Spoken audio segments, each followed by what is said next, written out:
이 근거는 예수님입니다 라는 제목으로 말씀을 전하려 합니다. 말씀에 담긴 은혜를 빠짐없이 모두 다 누리시는 모든 성도님들 되시길 예수님 이름으로 축원합니다.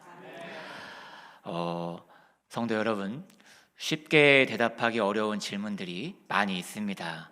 그 중에는 구원에 대한 질문들도 있습니다. 예를 들면 이런 질문입니다. 다음 화면을 보시겠습니다. 한번 질문을 해볼까요? 당신은 구원을 받았나요? 구원을 받은 증거가 무엇인가요? 이러한 구원에 대한 질문들은 쉽게 대답하기가 어려울 수도 있습니다. 실제로 많이 어렵습니다. 성도 여러분, 구원은 하나님이 우리에게 주신 선물입니다. 그러나 이 선물로 주신 구원을 이해하는 일은 쉽지 않은 것처럼 보입니다. 그 한 예로 이 구원을 설명하기 위해서 성경이 한두 권이 아니라 66권이나 쓰였을 정도니까요. 그 정도로 구원은 깊고 넓고 오묘하고 신묘막측한 일입니다. 그런데 이 구원을 이해하는 데 큰 도움을 주는 구절이 본문 3장 30절입니다. 오늘 3장 30절 말씀을 함께 읽으시겠습니다. 그는 아멘. 이 구절을 쉬운 성경어로 보면 이렇습니다. 다음 화면 함께 읽으시겠습니다. 그분은 점점 더 위대해질 것이고 아멘. 이 구절을 우리들 각자에게 적용하기 쉽게 번역하면 이렇습니다. 다음 화면 보시겠습니다. 읽으시겠습니다. 나에게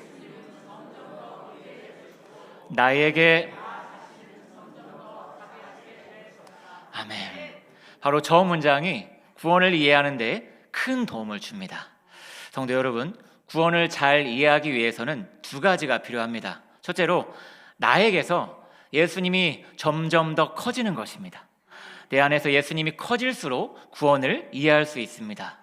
그리고 둘째로 나에게서 내 자신은 점점 더 작아지는 것입니다. 성도 여러분, 내가 구원을 이해하는 것을 방해하는 가장 큰 것 중 하나가 나 자신에 대한 신뢰입니다.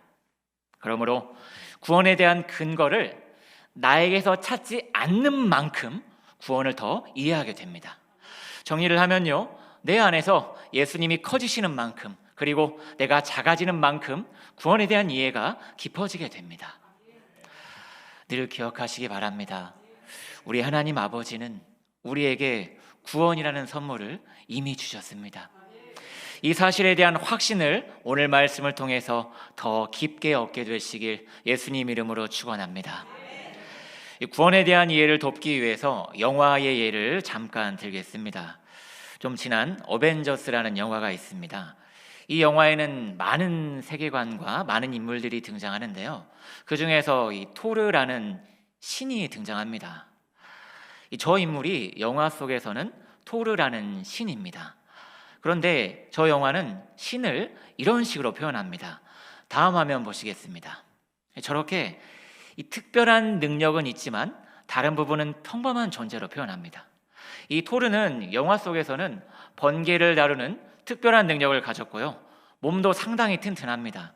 이 묠리르라고 하는 무거운 망치를 자유자재로 사용할 수 있는 능력도 가지고 있습니다. 그러나 그 외에는 다른 사람들과 비슷합니다. 토르는 신이지만 밥을 먹어야 합니다. 쉬어야 하고요. 토르는 신이지만 실수도 하고 후회도 합니다. 또 죄송하지만 살도 찌고요. 이 보통 사람들과 비슷합니다. 그리고 특히 토르라는 신과 보통 사람들과의 가장 큰 공통점이 하나 있습니다. 이게 뭘까요? 이게 키포인트입니다. 바로 죽는다는 점입니다.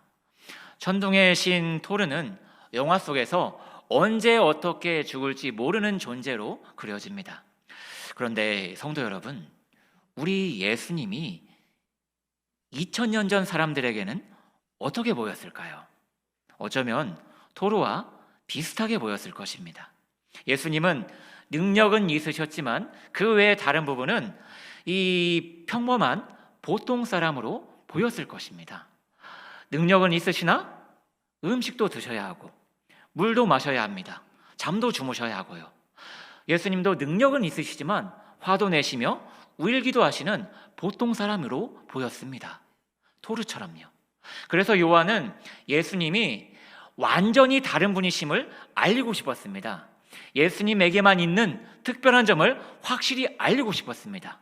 그게 바로 구원을 이해하는 포인트이기 때문입니다. 그럼 예수님에게만 있는 그 점이 무엇일까요? 3장 31절 말씀 함께 읽으시겠습니다. 위로부터 오시는 이는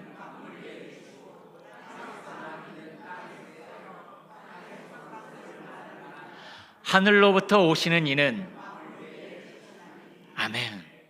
예수님이 보통 사람들과 완전히 다른 부분은 바로 위로부터 오셨다는 사실입니다. 아멘.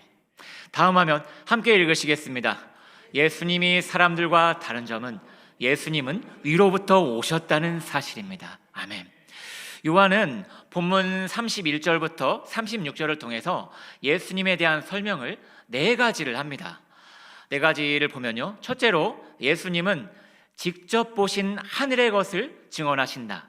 직접 들으신 하늘의 것을 증언하신다. 그렇게 알 수 있는 다른 사람은 없다.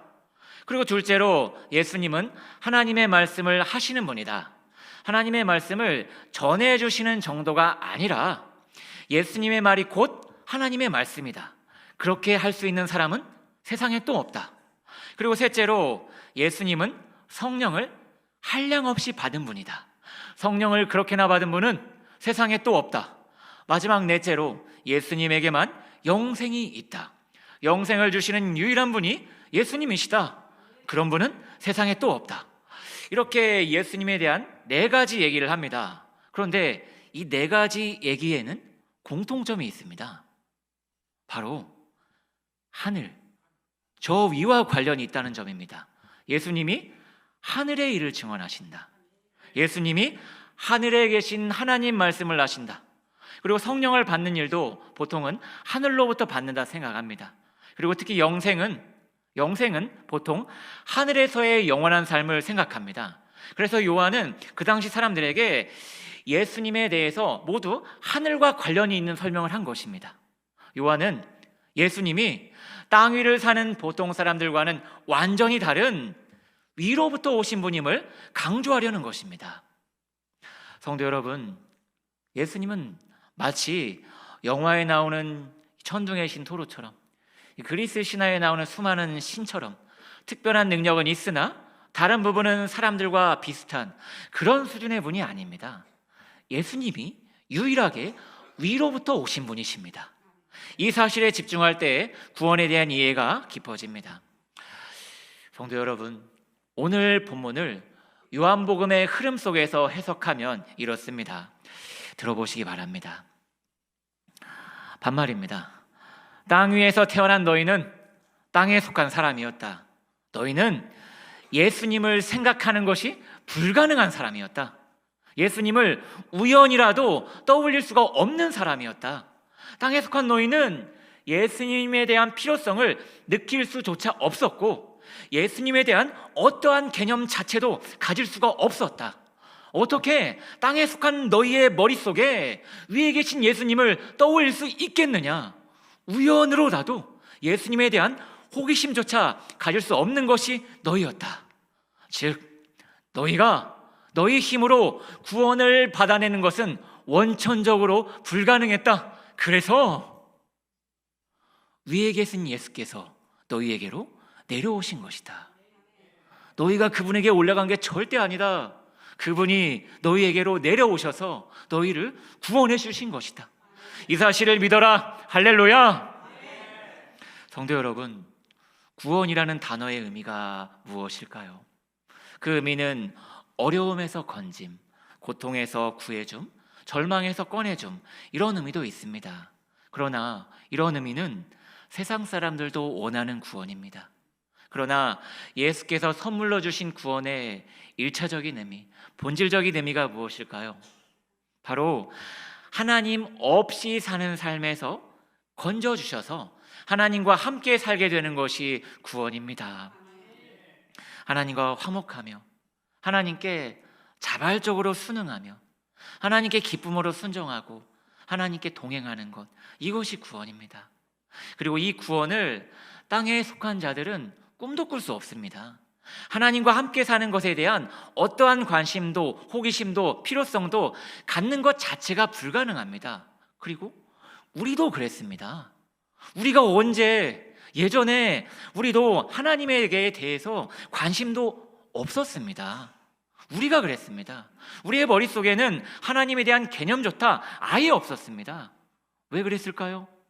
우리가 바로 땅에 속해 있었기 때문에 하늘에 계신 예수님에 대한 어떠한 인식도 갖는 것이 불가능했었습니다. 그러나 이런 우리에게 위로부터 오신 예수님을 알게 하시고 믿게 하셔서 우리를 구원해 주신 것입니다. 그래서 우리가 지금 하나님을 아버지라 부르는 것입니다.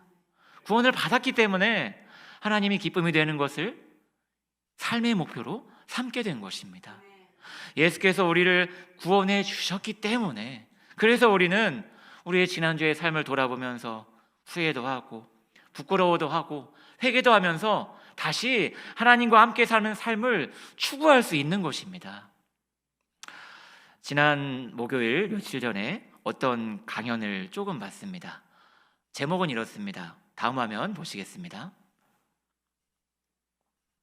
좀 글자가 작은데요. AI 시대에 다시 쓰는 경제 패러다임이라는 제목입니다. 내용은 인공지능이 AI가 사회와 경제를 어떻게 바꿀 것인가, AI가 사람을 돕는 수준을 넘어서서 어떤 급진적인 변화를 가져올 것인가, 과연 이 AI 시대에 사람은 뭘 해야 할 것인가, 이런 내용이었습니다. 요약하면 AI가 새로운 세상을 만든다는 내용입니다. 그리고 강연자로는 그 컴퓨터 그래픽 카드를 제조하는 그 엔비디아 회사의 AI 책임 연구자인 아니마 아단드 쿠마르라는 분입니다. 네, 이분은 AI 연구 분야에서 가장 영향력 있는 100인에 선정되시기도 하셨고요. 현재는 엔비디아 머신러닝 연구 분야 디렉터로 일하고 계시고, 그전에는 아마존 수석연구원으로 계셨고, 그전에는 캘리포니아 공과대학 최연소 석좌 교수 타이틀도 얻으셨다고 합니다. 영향력 있는 백인, 수석연구원, 최연소 교수, 이런 단어들이 저와 별로 상관이 없어서 발음이 잘 안 되는 것 같습니다. 이 아난드 쿠마르라는 분은 AI를 통해서 인류에게 이 좋은 세상을 가져오려고 부단히 노력하시는 분입니다. 그리고 이 눈여겨봐야 할 점은 이분이 AI 분야에서 영향력 있는 백인 중에 한 사람이라는 점입니다. 즉 이분 외에도 수많은 사람들이 AI를 통해서 인류에게 유익을 끼치려고 노력하고 있습니다. 정말 수많은 인재들이 인공지능을 통해서 새로운 세상을 만들려고 정말 잠도 안 자고 여행도 안 가고 놀지도 않으면서 부단히 애를 쓰고 있습니다. 그래서 정말로 이 세상이 어떻게 달라질지 기대도 되고요, 또한 걱정도 됩니다. 그 정도로 AI의 발전이 놀랍습니다. 그러나 성도 여러분, 방금 얘기한 이 인공지능의 이 성격을 보시기 바랍니다. 인공지능을 통해서 사람들이 하려는 일의 성격을 보시기 바랍니다. 그 성격은 이렇습니다. 다음 화면을 보시겠습니다. 함께 읽으시겠습니다.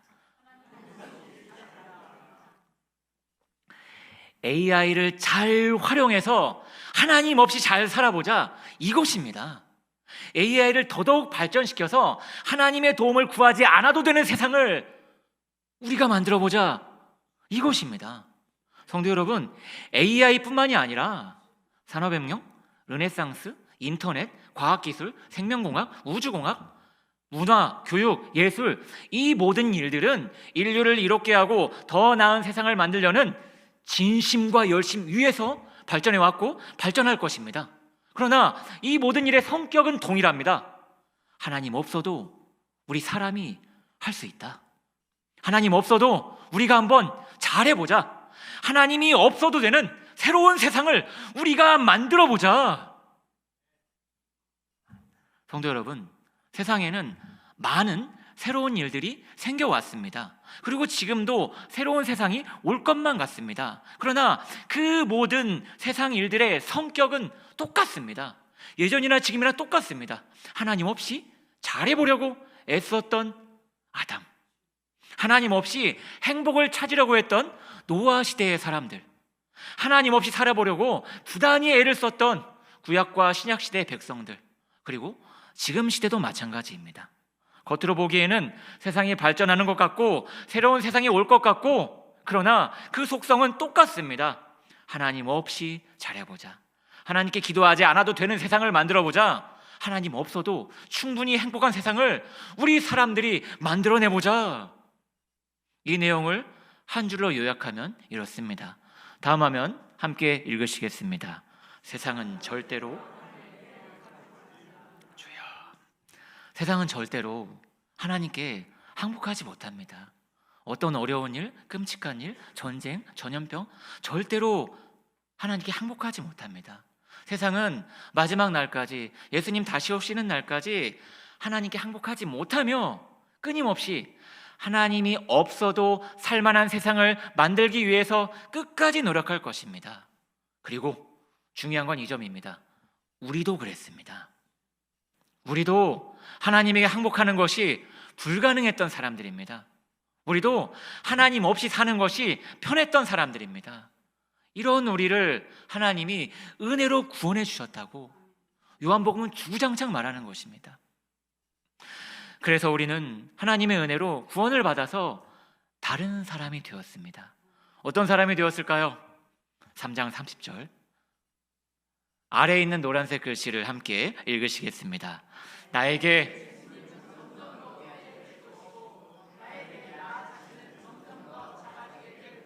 아멘. 우리는 하나님에게 항복하는 것이 불가능해서 하나님 없이 흥하려는 땅에 속한 사람이 더는 아닙니다.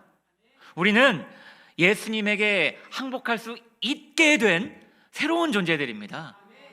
예수님에게 항복하여서 정말로 이 안에서, 세상 것으로 가득 찬 이 안에서 그 거룩하신 예수님 오셔서 내 안에서 예수님이 나날이 커지시고, 그러면서 동시에 나는 날마다 작아지게 되는 새로운 존재들이 바로 우리입니다. 우리가 누구인지를 기억하시기 바랍니다. 우리는 인격적이신 예수님에게 항복하는 사람들입니다. 선한 목자이신 예수님에게 자발적으로 항복하는 사람들입니다. 나쁜 주인이 아니라 인자하신 주인 예수님에게 기꺼이 항복하는 사람들입니다. 그렇게 항복하여서 우리 마음속이 참으로 예수님으로 가득해져 가고, 그래서 예수님의 그 너그럽고 따뜻한 가치들이, 예수님의 그 아름답고 영화로운 가치들이 우리의 존재를 나날이 채워가는 그런 놀라운 삶을 선물로 거저받은 사람들이 우리입니다. 이 놀라운 삶을 요한이 살았으며 수많은 믿음의 선배들이 살았습니다. 그리고 이 놀라운 삶으로 우리도 이미 옮겨졌습니다. 우린 세상 사람들과 완전히 다릅니다. 오늘 주제로 돌아가겠습니다. 구원의 확신은 어떻게 얻을까요? 답은 이미 나와 있습니다. 방법은 간단합니다. 예수님에게 뭐 할 때 얻을까요? 항복할 때 얻습니다. 그런데 예수님에게 항복할 때 적당한 확신만 잠깐 얻는 그런 게 아닙니다. 얼만큼의 확신을 얻게 되는지 구체적으로 설명하기 위해서 대중가요 한 곡의 가사를 소개하겠습니다. 너드 커넥션이라는 그룹이 있습니다. 그리고 이 그룹이 부른 곡 중에 한 곡의 제목이 조용히 영원히 완전히입니다. 저도 잘 몰랐는데 우리 주일학교의 한 친구를 통해서 알게 된 곡인데요. 이 제목도 멋지지만 특히 가사가 아주 놀랍습니다. 정말 이 구원의 확신에 대한 그 모든 고민을 저 안에 담아놓은 것 같습니다. 좀 대중가요지만 한번 읽어보셨으면 좋겠습니다. 조용히, 나도부터 시작하겠습니다. 나도 수없이 해봤어요. 노력이라는 걸 말해요. 근데 나의 마음과 영혼이 이제 그만해도 된대요. 안녕, 마지막 인사가 되겠네요. 그동안 고마웠어요. 난 당신의 기억 속에서 조용히. 정도는 다르시겠지만 대부분 구원의 확신을 얻기 위한 노력들을 해보셨을 것입니다. 기도를 하거나 공부를 하거나 부흥회를 찾아다니거나 금식을 하거나 말씀에 집중하거나 회개에 집중하는 등 여러 노력들을 해보셨을 것입니다. 이제 구원의 확신을 얻기 위해서 이 가사의 첫 줄처럼 정말 수없는 노력들을 해보신 분들이 많으실 것입니다. 저도 그랬고요. 그러나 어떠한 노력을 해도 확신을 아주 잠깐 얻을 뿐입니다. 그러나 놀랍게도 예수님에게 항복한 순간부터 그 확신을 얻기 위해 했었던 노력들을 더 해야 할 이유를 잃어버리게 됩니다. 확신을 얻기 위해서 정말 했던 그 일들에게 더 이상 아무런 관심도 생기지가 않습니다. 정말 이 노래 가사의 이 두 번째 줄처럼 진짜로 내 마음과 영혼이 나에게 말을 합니다. 확신을 얻기 위한 노력들 더는 안 해도 된다고요.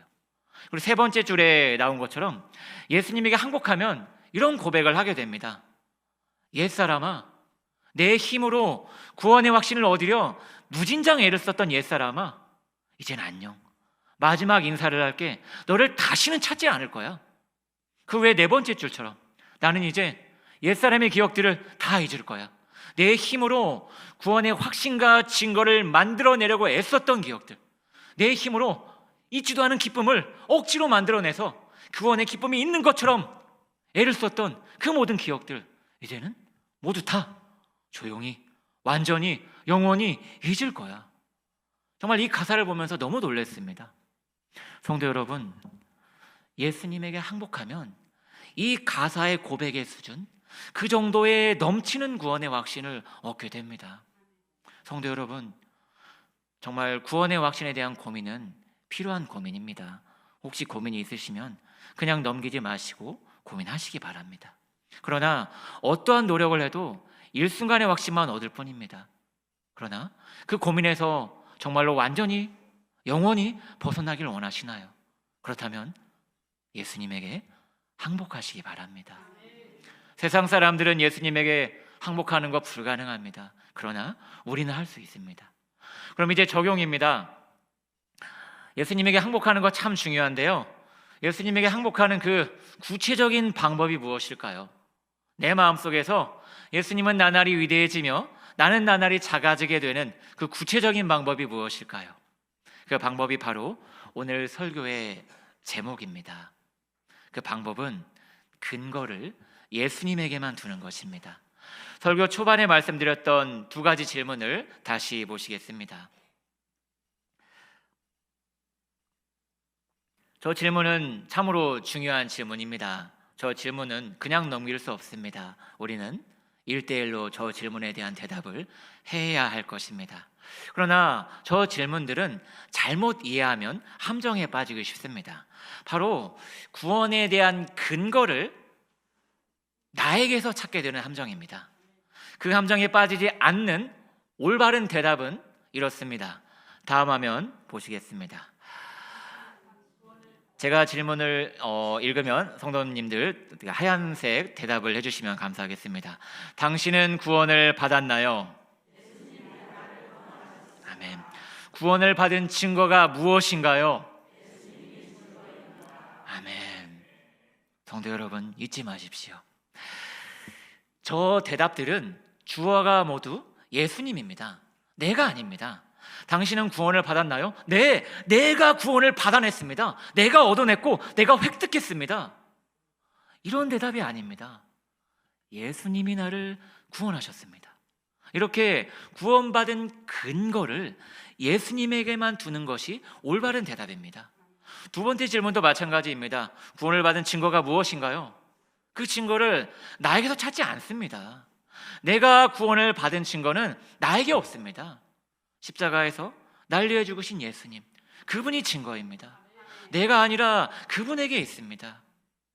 그런데 바로 이렇게 내가 아니라 예수님에게 근거를 두는 것이 예수님에게 항복하는 것입니다.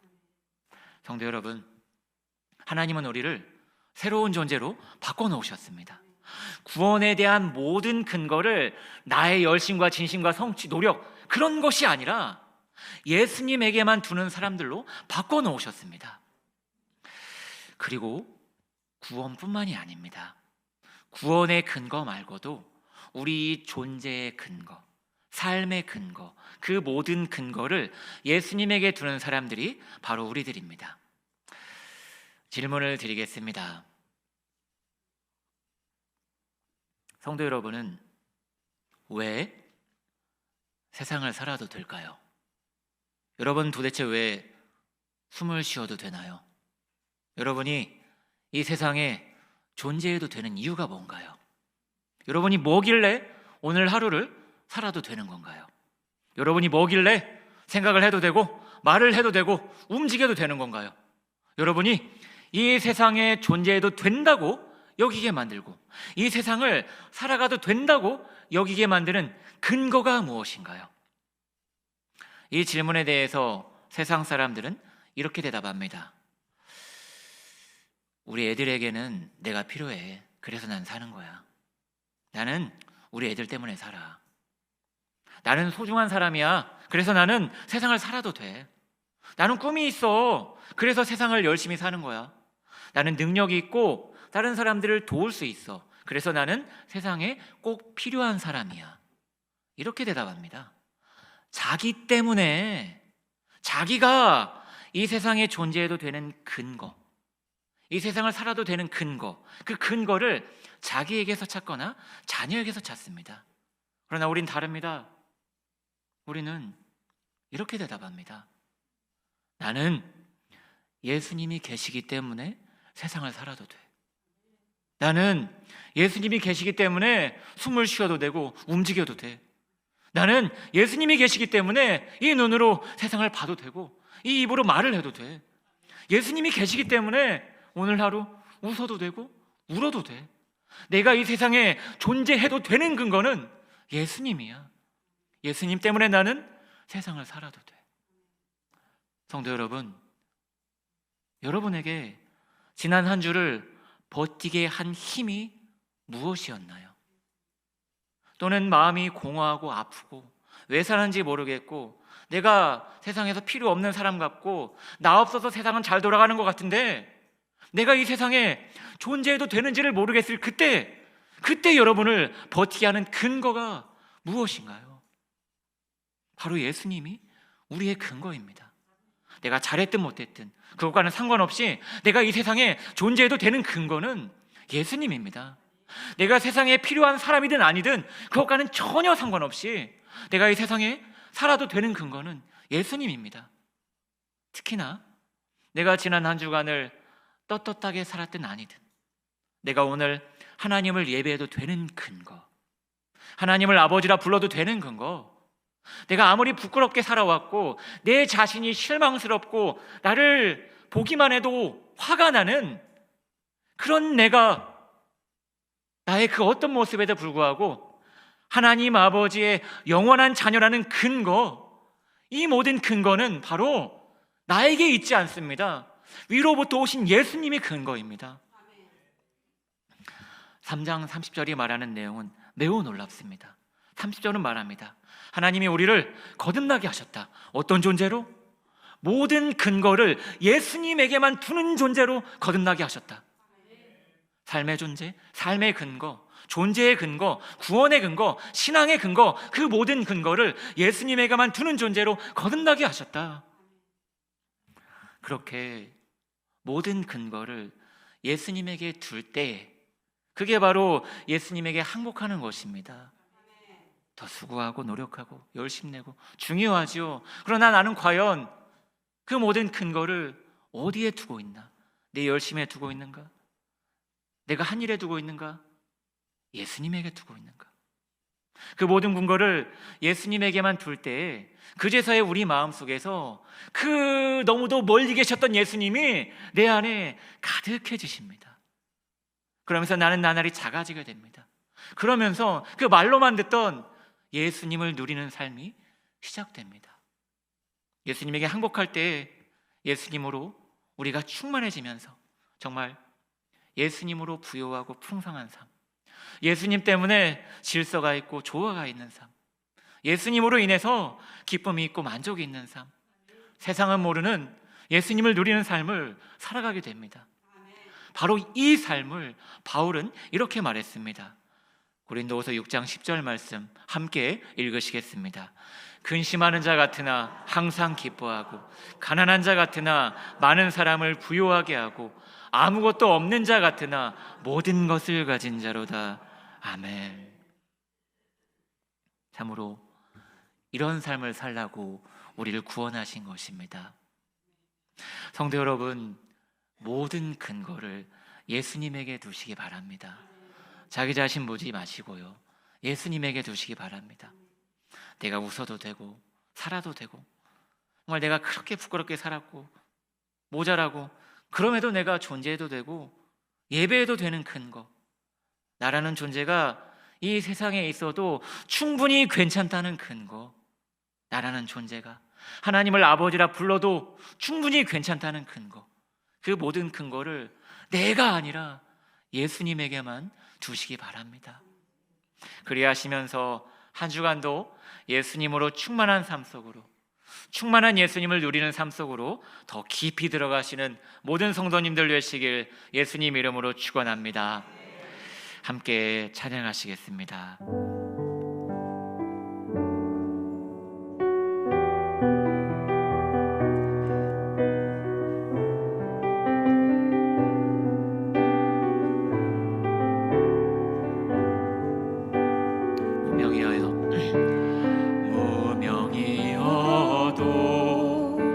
공허하지 않은 것은 예수 안에 난 만족함이라. 가난하여도 부족하지 않은 것은 예수 안에 오직 나는 부요함이라. 고난 중에도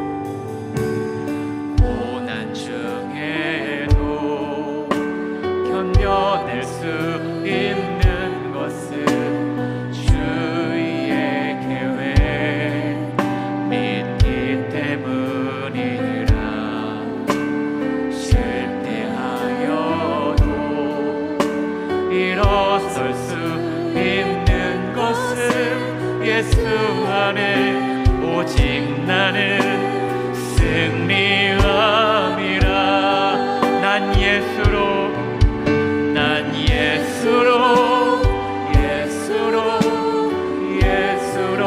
충만하네.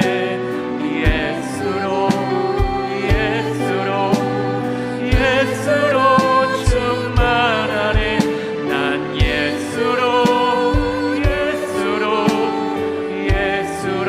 충만하네. 영원한 왕 내 안에 살아계시네. 무명이어도 공허하지 않은 것은 예수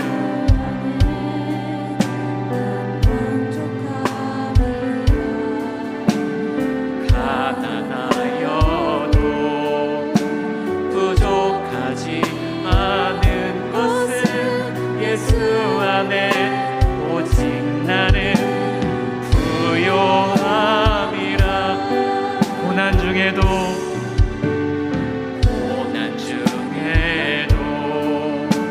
견뎌낼 수 있는 것은 주의 계획 있기 때문이라.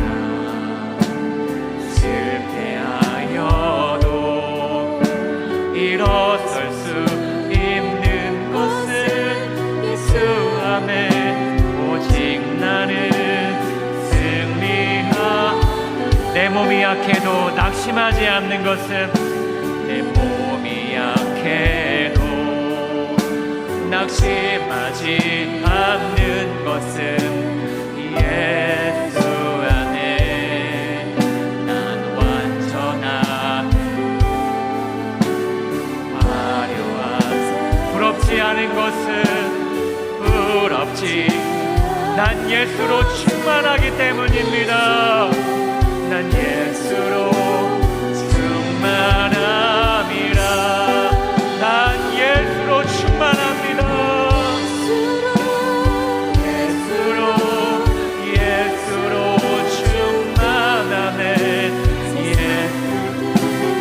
것들도 부럽지 않네. 난 예수로 충만하네. 영원한 내 안에 살아계신 난 예수로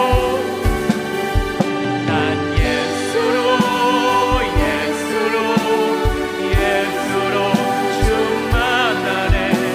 세상 모든 풍파도 두렵지 않네. 난 예수로 충만하네. 영원한 내 안에 살아계시는 영원한 왕 내 안에 영원한 왕